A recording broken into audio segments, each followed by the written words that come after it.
का नाम है कोचिंग शिपयार्ड लिमिटेड। अब इस कंपनी से रिलेटेड एक इम्पॉर्टेंट हमें न्यूज़ सुनने को मिल रही है। इस वजह से आज के दिन ये कंपनी आपको फोकस में भी देखने को मिल रही थी। अब एग्जैक्ट वो न्यूज़ है क्या भाई? तो न्यूज़ फिलहाल यहाँ पर ये है कि कोचिंग शिपयार्ड ने एक MOU साइन किया है किसके साथ? HD कोरिया शिप बिल्डिंग्स के साथ। अब इस चीज़ को थोड़ा डिटेल में आप समझ सकते हैं। तो देखो, मेंशन किया गया है कि आज के दिन ये कंपनी आपको फोकस में देखने को मिल रही थी।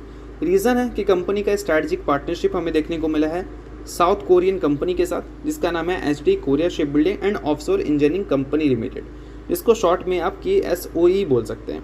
अब ये जो दोनों फर्म है या फिर बोल सकते हैं दोनों जो कंपनी है, वो एक कॉम्प्रिहेंसिव MOU साइन करती हुई दिखी है फ्राइडे को। अब इसका बेसिकली बोल सकते हैं कहाँ यूज़ होगा वो भी मेंशन किया गया है। तो देखो यहाँ पर बताया गया है ship building and maritime development में, ठीक है। अब एग्जैक्ट ये दोनों कंपनी करने क्या वाली है, उन दो सेगमेंट्स में तो वर्क करेगी, बट करने क्या वाली है। तो देखो दोस्तों, यहाँ पर उसके कंप्लीट डिटेल्स देखने को मिल जाएंगे। बट एक चीज़ मैं क्लियर कर देना चाहूँगा, जितने भी डिटेल्स आपको दिखेंगे इन सारी डिटेल्स में कोई ऑर्डर की न्यूज़ आपको देखने को नहीं मिलेगी। हो सकता है कि फ्यूचर में कंपनी आपको ऑर्डर लेती हुई दिख जाए इन कंपनीज़ के साथ, बट अभी के टाइम पे दो कंपनी के बीच में जो पार्टनरशिप हुई है उसका बेसिकली मेन मोटिव ये है कि ग्लोबल स्टैंडर्ड जो है उसको मीट करना है।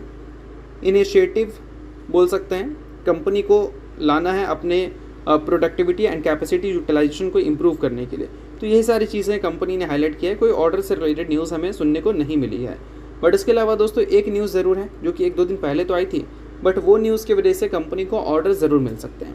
अभी रिसेंटली 1,05,000 करोड़ के आसपास का डिफेंस सेक्टर में अप्रूवल दिखा है कुछ बड़े एक्विजिशंस का, जो कि हमारे डिफेंस मिनिस्ट्री की तरफ से दिखा था।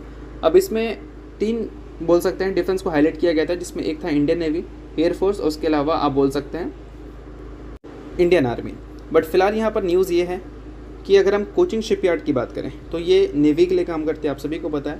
HAL की बात करें तो वो इंडियन एयरफोर्स के लिए काम करती है। बट कोचिंग शिपयार्ड की बात करें तो ये जिस सेगमेंट में है उस सेगमेंट 44,000 करोड़ के आसपास का आप बोल सकते हैं डील देखने को मिल सकता है, जिसमें मैज़गॉन डॉक, कोचिंग शिपयार्ड, GREC, ये सारी जो कंपनीज़ हैं वो आपको अल्टीमेटली बड़े ऑर्डर्स गेन करती हुई नज़र आ सकती हैं आने वाले टाइम में। तो ये सारी चीज़ें अल्टीमेटली एक अच्छी खबर हो सकती हैं कोचिंग शिपयार्ड के लिए आने वाले टाइम में अच्छे ऑर्डर से रिलेटेड। तो ओवरऑल इन सारी चीज़ों को आप नोट कर सकते हैं।